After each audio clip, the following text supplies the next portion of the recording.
Еще один финансовый институт, деятельность которого направлена на поддержку бизнеса, Банк развития Казахстана внедряет новые методы ведения кредитного процесса.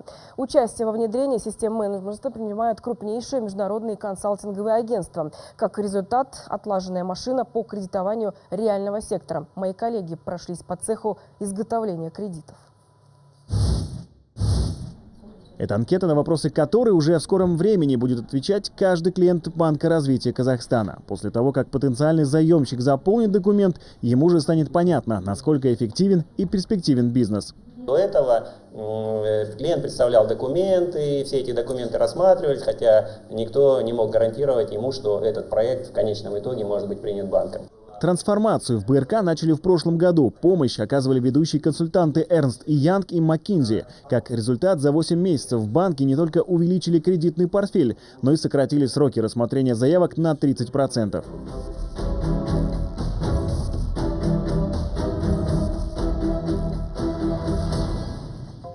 Динамику выдачи кредитов Банка развития с момента вхождения в холдинг Байтерек хорошо видно на инфографике. На 40 миллионов тенге увеличилась общая сумма займов, реализована на 10 проектов больше по сравнению с предыдущим годом. Больше стало и отраслей, кредитуемых банком. Теперь в БРК финансируют и предприятия химической промышленности, энергетики и машиностроения. И вполне вероятно, что модернизированная система менеджмента позволит увеличить кредитный портфель.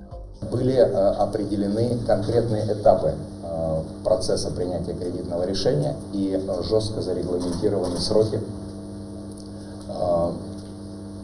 прохождения кредитной заявки на каждом из этапов.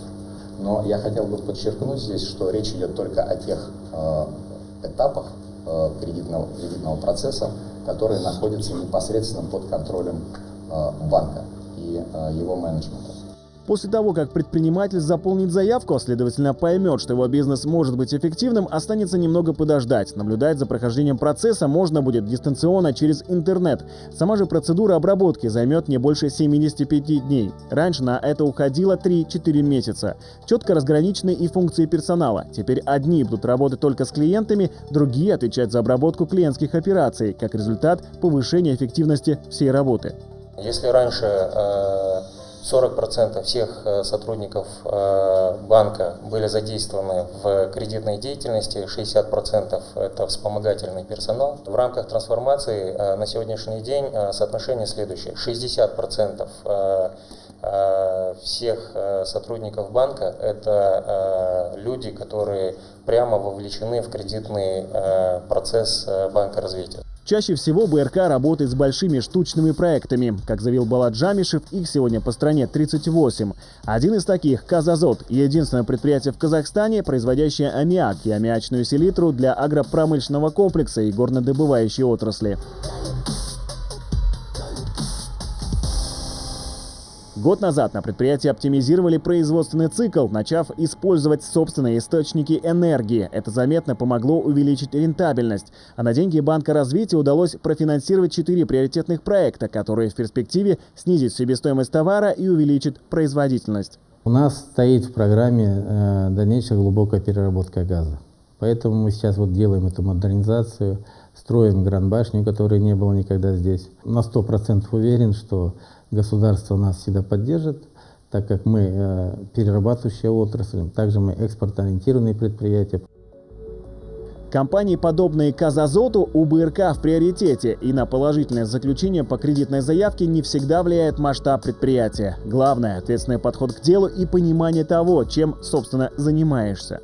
Это проекты, которые требуют очень серьезной подготовки. Трансформация банка, совершенствование его были необходимы для того, чтобы реализовывать такие очень важные для экономики проекты. Мало кредит выдать, очень важно, чтобы этот проект работал. Рациональный подход к выдаче кредита во многом и помог БРК увеличить свой кредитный портфель сразу в 4 раза, до 1,5 триллионов тенге. Доля займов в нацвалюте доходит сегодня до 40%. После завершения трансформации в 2017 году в БРК ожидают еще большего улучшения показателей. Да, это правильный шаг.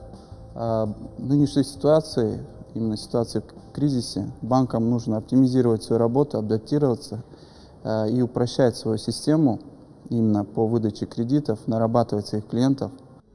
К слову, БРК в этом году выдал и первый кредит по линии исламского лизинга – Иджара. Это такой финансовый договор аренды, по условиям которого одна сторона приобретает некое имущество и сдает в лизинг другой, получая за это дивиденды. Сумма сделки больше миллиарда тенге. Заем выдали известной компании на покупку цистерн для перевозки нефтеналивных грузов. Николай Нилани, Дамир Абуов, Талгат Адилов, Арман Данышпаев и Жасулан Жакенов. ЖТКУН.